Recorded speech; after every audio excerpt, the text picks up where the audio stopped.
기도합니다. 아멘. 오늘 본문 말씀은 학개서 1장 3절에서 15절 말씀입니다. 구약 1310면에 있는 말씀 학개서 1장 3절에서 15절 말씀을 함께 교독하도록 하겠습니다. 함께 교독하겠습니다. 여호와의 말씀이 선지자 학개에게 임하여 이르시되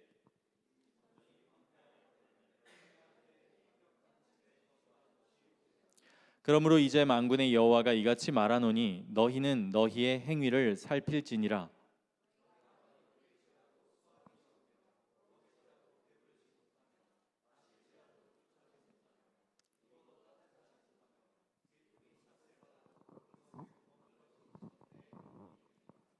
만군의 여호와가 말하노니 너희는 자기의 행위를 살필지니라.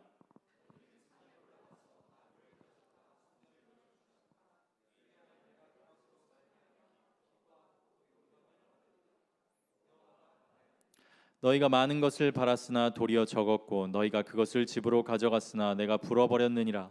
나 만군의 여호와가 말하노라. 이것이 무슨 까닭이냐? 내 집은 황폐하였으되 너희는 각각 자기의 집을 짓기 위하여 빨랐음이라.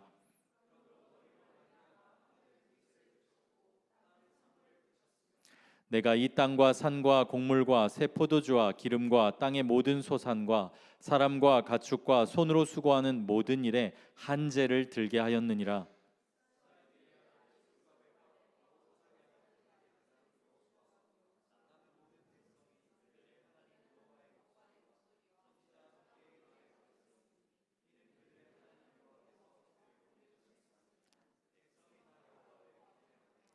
그때 여호와의 사자 학개가 여호와의 위임을 받아 백성에게 말하여 이르되 여호와가 말하노니 내가 너희와 함께 하노라 하니라.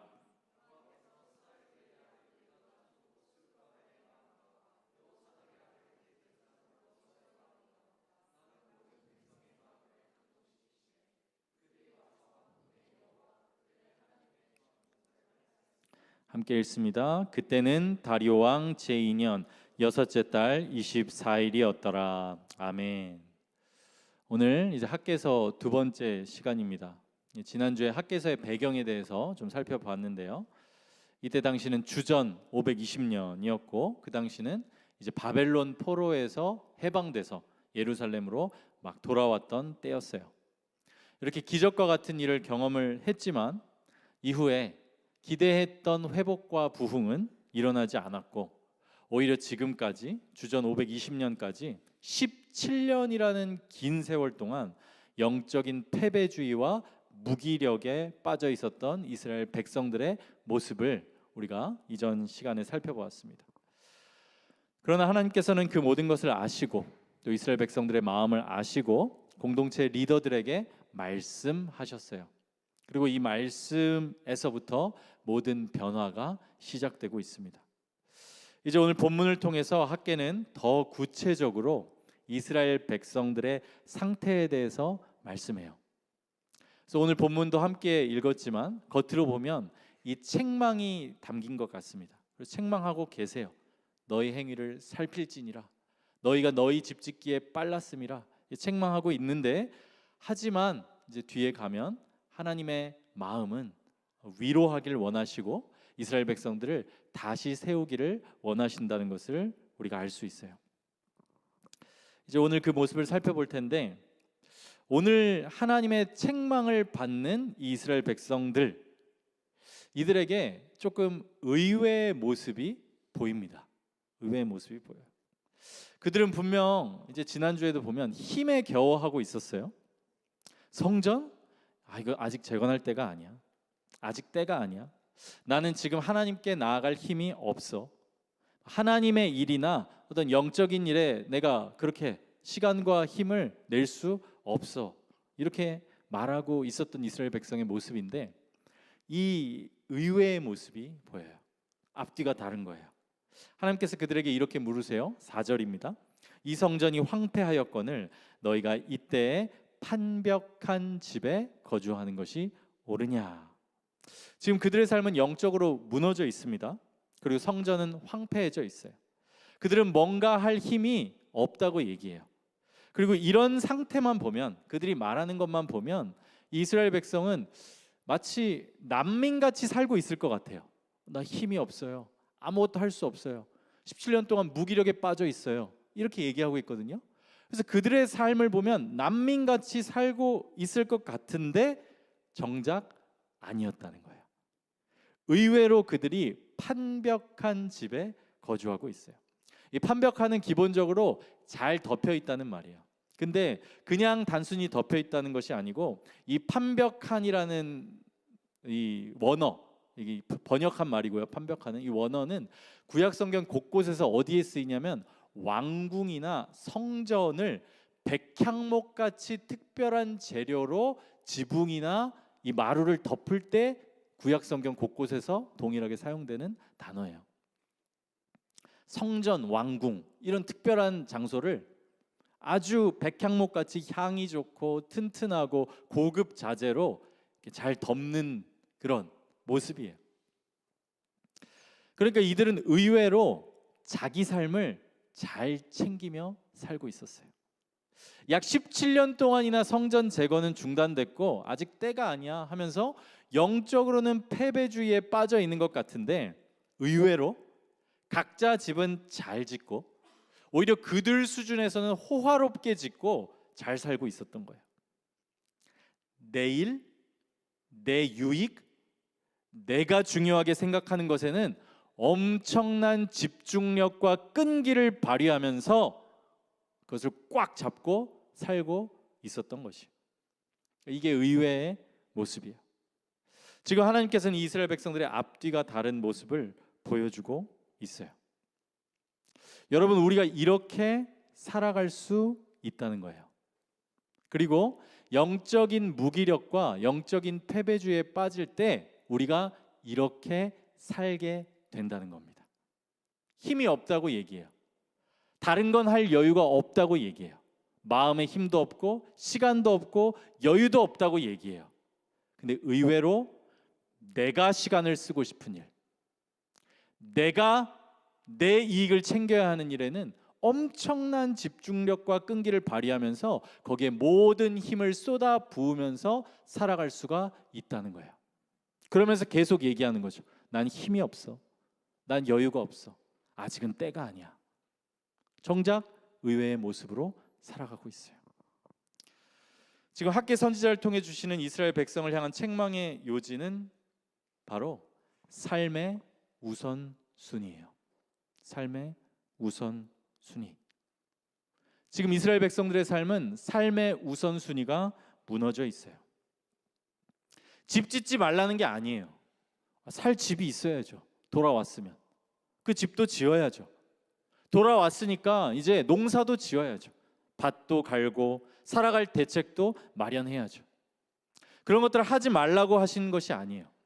그러나 그들의 마음 중심의 우선순위가 어디에 있느냐고 물으시는 거예요. 그들의 마음이 정말로 하나님의 나라와 뜻을 이루는 것에 그 마음 중심이 있는지, 아니면 입으로는 하나님 나라, 입으로는 하나님의 뜻, 그리고 지금은 때가 아니야 이렇게 말하면서 사실은 온통 내 뜻, 내 소원을 이루는 것에만 내 온 마음이 가 있는지, 그 우선순위를 확인하고 계신 것이에요. 우리들의 삶도 마찬가지예요. 여러분, 이 자리에 앉아 계시다는 것은 예수 그리스도를 주라 고백하고 계신 분들인 걸로 저는 생각합니다. 우리들의 삶도 마찬가지. 우리들의 삶에 정말 분명한 우선순위가 있습니까? 우선순위가 있습니까? 예수님께서 분명히 이렇게 말씀하세요. 너희는 먼저 그의 나라와 그의 의를 구하라. 먼저예요. 먼저라는 말은 당연히 시간적으로도 먼저지만 본질적으로 우선순위를 말씀하는 거예요. 예수님께서 또 말씀하세요. 내 보물이 있는 곳에 그곳에 내 마음도 있느니라. 여러분의 진짜 마음의 보물은 무엇입니까? 우리는 거기에 시간을 쓰게 돼 있어요. 거기에 에너지를 쓰게 돼 있어요. 거기에 돈을 쓰게 돼 있어요.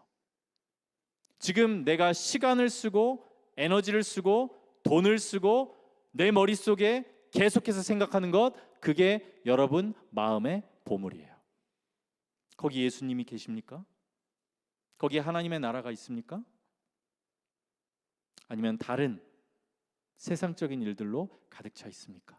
말씀드린 것처럼 세상적인 일들이라고 해서 그게 나쁘다고 말씀드린 게 아니에요. 그건 이원론이죠.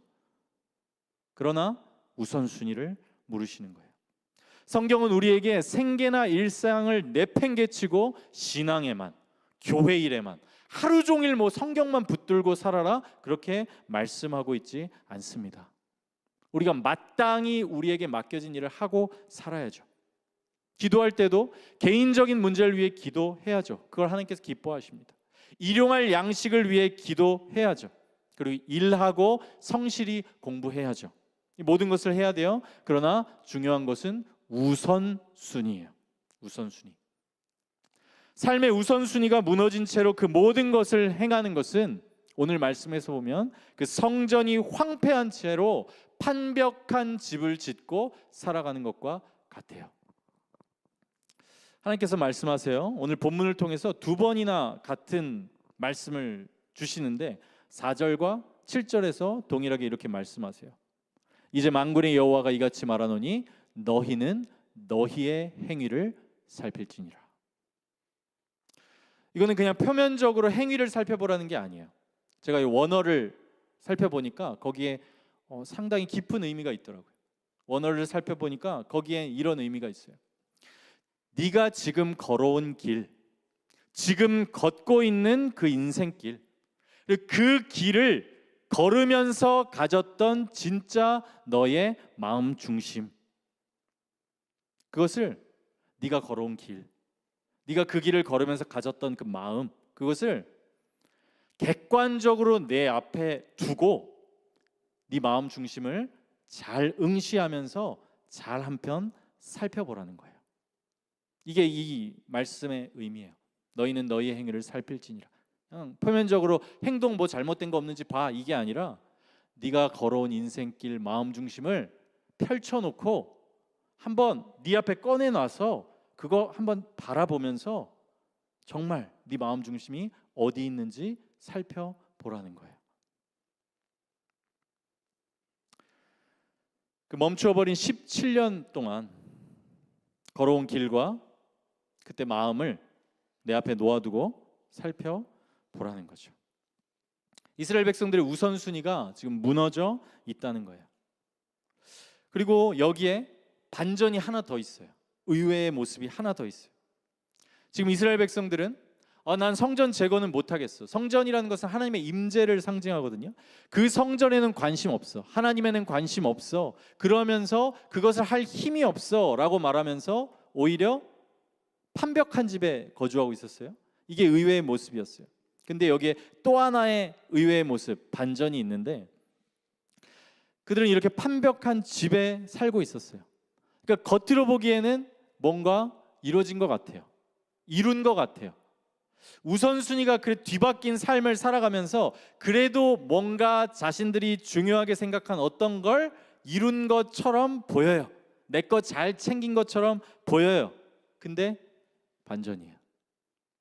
실상을 들여다보니까 거기에 하나님께서 주신 참된 열매는 하나도 없다는 거예요. 그들의 삶에 하나님의 복이 없었어요. 본문 6절 그리고 9절에서 11절인데요. 너희가 많이 뿌릴지라도 수확이 적으며 먹을지라도 배부르지 못하며 마실지라도 흡족하지 못하며 입어도 따뜻하지 못하며 일꾼이 삭슬 받아도 그것을 구멍 뚫어진 전대에 넣음이 되느니라. 너희가 많은 것을 바랐으나 도리어 적었고 너희가 그것을 집으로 가져갔으나 내가 불어버렸느니라. 나 만군의 여호와가 말하노라. 이것이 무슨 까닭이냐? 내 집은 황폐하였으되 너희는 각각 자기의 집을 짓기 위하여 빨랐음이라. 그러므로 너희로 말미암아 하늘은 이슬을 그쳤고 땅은 산물을 그쳤으며 내가 이 땅과 산과 곡물과 새 포도주와 기름과 땅의 모든 소산과 사람과 가축과 손으로 수고하는 모든 일에 한제를 들게 하였느니라. 얼마나 안타깝습니까? 열심히 뭔가를 해요. 그 영적인 무기력과 탈진 가운데 그래도 놓지 않고 내가 원하는 어떤 삶을 향해서 막 열심히 나아가는 거예요. 근데 정작 열매가 없어요. 그리고 열심히 뭔가를 하는 삶이 오히려 하나님과 반대 방향으로 가는 삶이 지금 되고 있어요.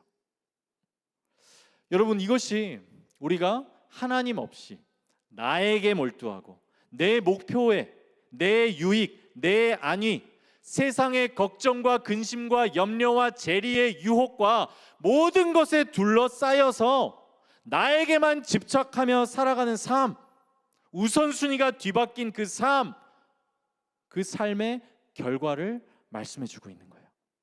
그 삶에는 하나님께서 주시는 참된 열매가 없습니다.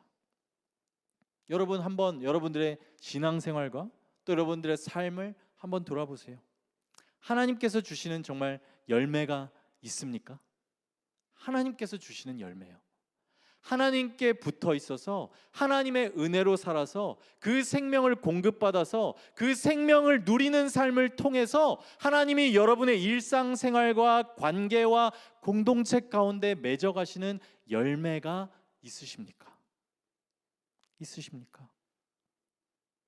여러분, 하나님은 먼저 그 나라와 의를 구하는 그 정직한 삶에 모든 것을 더하신다고 분명히 약속하셨어요.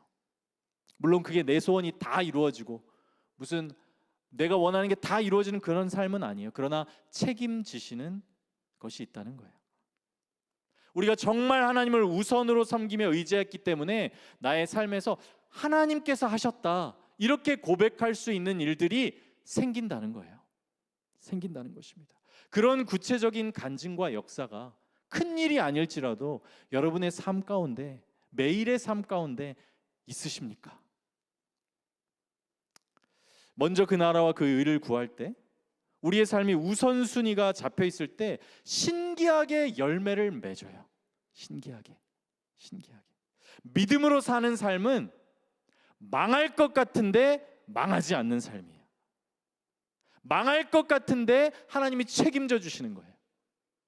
내가 생각할 때는 이렇게 하면은 어려울 것 같은데 믿음으로 하나님께서 인도하시는 길을 따라갔더니 죽지 않고 살더라는 게 구약의 역사예요. 그러나 내 힘으로 의지하고 내가 원하는 것을 찾아가며 그걸 생명 삼아서 가고 다른 것들을 의지했더니 살 것 같은데, 강해질 것 같은데 약해지고 망해 버린다는 것이 우리를 통해 주시는 교훈이에요. 단지 먼저 그 나라와 그 의를 구한다는 게 뒤에 약속을 받기 위해서 그걸 구하는 것이 아니고 정말 내 마음 중심으로 하나님을 사랑하며 그분의 교제 안에서 살아갈 때 우리에게 힘 주셔서 그 모든 것들을 감당하게 하시며 하나님께서 기뻐하시는 이 땅에서의 열매뿐 아니라 영적인 열매들을 반드시 주신다는 것이에요. 여러분, 한번 여러분 성령 충만했던 때를 한번 기억해 보세요. 그때 공부할 때는 지혜를 주셨잖아요. 일할 때는 힘을 주셨잖아요. 신기한 힘으로 하루하루를 버티는 것 같은 그런 주님의 도우심을 경험했던 때가 있으실 거예요. 공동체를 섬기며 시간을 많이 썼을 수도 있어요. 그러나 하나님께서 그 모든 것을 채워주시는 것을 경험하셨을 거예요. 그리고 공동체를 섬기며 하나님의 일을 하며 오히려 희생하고 그 삶에서 내가 탈진이 오는 것이 아니라 그 삶에서 주시는 기쁨 때문에 내가 살아갔던 날들이 있으실 거예요. 성령 충만한 삶, 먼저 그 나라와 그 의를 구하는 삶에는 하나님의 생명과 복이 임해요. 그러나 우선순위가 뒤집힌 삶, 거기에는 생명이 없습니다. 먼저 그 나라와 그 의를 구하는 삶에는 열매가 있어요. 그리고 하나님께서는 우리 아버지로 인색한 분이 아니세요. 열매를 허락하시는 분이고 또 하나님께서 그 열매를 주시기를 원하시는 분이에요. 하나님께서 이 삶으로 우리를 부르길 원하세요. 이제 학계를 통해 주신 이 하나님의 메시지에 백성들이 반응하기 시작해요. 그리고 이 반응의 시작은 이 메시지가 하나님께서 나에게 주시는 음성이라는 것을 자각하는 것에서부터 그것이 시작됩니다. 이번에는 이 반응이 왕과 제사장이나 특별한 이 지도자에게서뿐만이 아니라 모든 백성들에서 나타나기 시작해요. 본문 12절입니다. 우리 한번 함께 읽을까요? 시작. 남은 모든 백성이 그들의 하나님 여호와의 목소리와 선지자 학개의 말을 들었으니 이는 그들의 하나님 여호와께서 그를 보내셨음이라. 백성이 다 여호와를 경외하매. 그리고 이제 하나님을 향해서 이제 마음이 열렸어요. 이 말씀 나에게 하시는 말씀이구나 들리기 시작해요. 그렇게 하나님을 향해서 마음이 열리고 말씀을 향해서 경외함이 생기는 이스라엘 백성들에게 하나님께서 그 진심을 전하세요. 책망 뒤에 있는 하나님의 진심이에요. 본문 13절입니다. 이것도 함께 읽습니다. 시작. 그때에 여호와의 사자 학개가 여호와의 위임을 받아 백성에게 말하여 이르되 여호와가 말하노니 내가 너희와 함께 하노라 하니라. 내가 너희와 함께한다. 내가 너희와 함께한다. 사랑하는 여러분, 이것이 여러분을 향한 하나님의 혹은 책망과 징계 뒤에 숨겨진 하나님의 진심인 것을 여러분 믿으시기 바랍니다. 내가 너희와 함께 하노라. 여러분에게 말씀하시는 하나님의 말씀이에요. 하나님께서는 때로 우리를 책망하세요. 너의 삶의 우선순위가 어디 있느냐? 나를 향한 너의 사랑, 너의 마음 중심이 지금 어디 있느냐? 하나님께서 때로 책망하시면서 우리의 현재 위치를 알게 하세요. 우리는 책망 듣기 싫습니다. 누가 책망을 듣기를 좋아하겠어요? 그러나 책망하시는 하나님의 진심이 사랑이라는 것을 여러분 믿으시기 바랍니다. 성경은 이 하나님의 징계와 책망과 사랑의 훈육이 없다면 그것은 사생자, 하나님의 친자녀가 아니라고 말씀해요. 히브리서 12장을 오늘 목장 모임 하시면서 한번 읽어보세요. 하나님의 책망, 훈육 이것이 없으면 친자녀가 아니다 이렇게 말씀해요. 하나님의 책망은 심판을 위한 것이 아니에요. 하나님의 책망은 오히려 그분의 신실하신 사랑의 표현이에요. 그리고 오늘 이스라엘 백성들에게도 그 이제 자신의 영적 상태를 깨닫고 그 말씀에 귀를 기울이기 시작하는 이 백성들에게도 하나님께서 진심을 전하시는 거예요. 내가 너희와 함께 한다. 격려하시고 위로하시는 거예요. 여러분의 삶을. 내가 너와 함께 하니까 이제 나를 생명 삼아서 나를 누림으로 생명을 다시 얻고 다시 일어나라는 거예요. 이 하나님의 사랑이 은혜인 것은 우리는 하나님께 불신실해요. 그렇죠? 세상을 사랑하고 때론 내 마음에 다른 보물, 하나님 말고 다른 보물을 가지고 살아갈 때도 많지만 그래서 하나님의 임재의 상징인 성전을 재건하는 것은커녕 우선순위가 뒤바뀐 채 나의 유익만을 구하면서 때로 그렇게 하나님의 임재를 피하면서 살아가는 우리들일지라도 그러할지라도 여전히 하나님께서는 우리를 사랑하시고 우리를 우선으로 여기시고 우리를 그분의 가장 아끼는 보물로 여기신다는 거예요. 우리가 가치 있어서가 아닙니다. 우리가 잘해서가 아니고 하나님께서 사랑이시기 때문에 그분이 언약적으로 신실하시기 때문에 우리 아버지시기 때문에 그런 것이에요. 그리고 이렇게 하나님께서 내가 너와 함께한다. 임마누엘 이 약속을 우리에게 주시기 위해 우리에게 보내주신 분이 우리 주 예수 그리스도세요.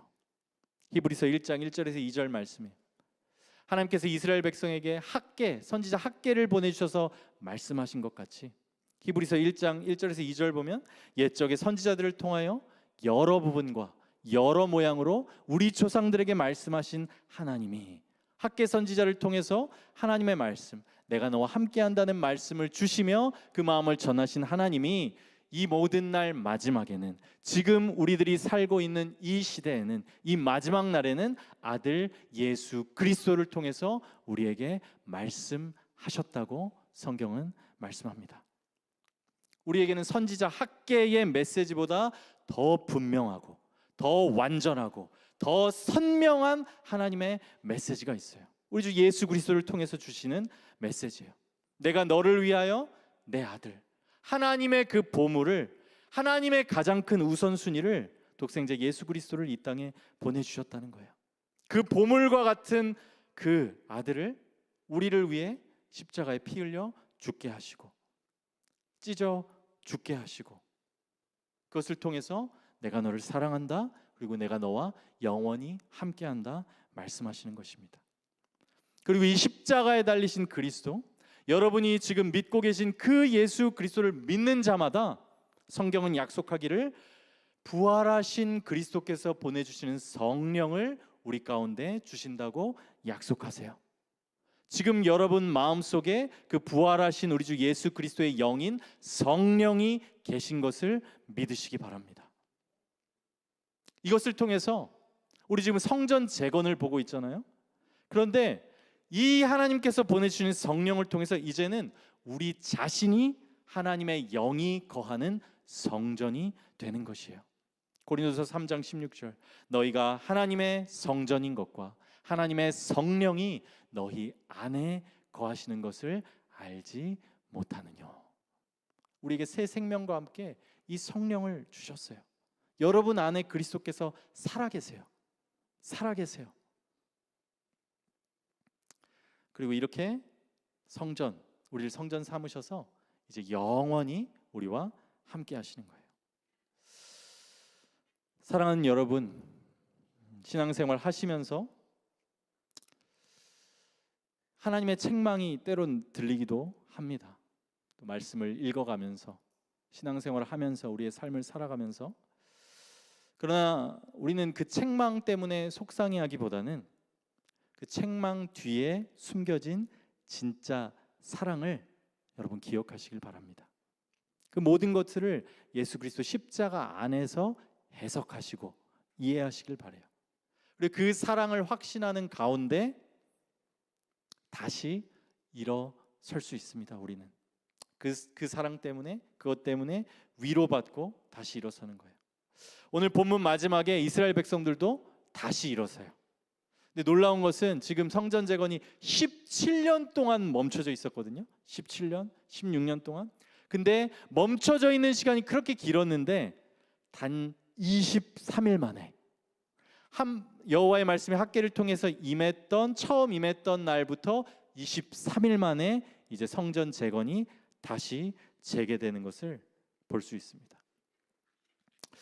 여러분도 그 예수 그리스도의 그 사랑을 기억하시면서 다시 시작하시기 바랍니다. 오늘 주일과 함께 다시 시작하시고 말씀 앞에서 다시 시작하시고 그리스도의 십자가의 사랑을 회복하시고 여러분 성령의 충만의 회복을 구하시기 바랍니다. 그리고 매일의 삶 가운데 우선순위를 지키고 계속해서 하나님께 나아가시기 바라요. 그간의 기간이 얼마나 되었든지 간에 하나님께서 말씀하십니다. 너희의 행위를 살필지니라. 그 길을 걸어온 내 인생길, 거기서 품었던 내 마음 중심을 정직하게 꺼내놓고 들여다보는 가운데 다시 우리 주님께로 나아가시기 바랍니다. 그 사랑을 붙들고 다시 일어서시고 우리 우선순위를 지키는 삶으로 나아가시기를 바라겠습니다. 이 시간에 함께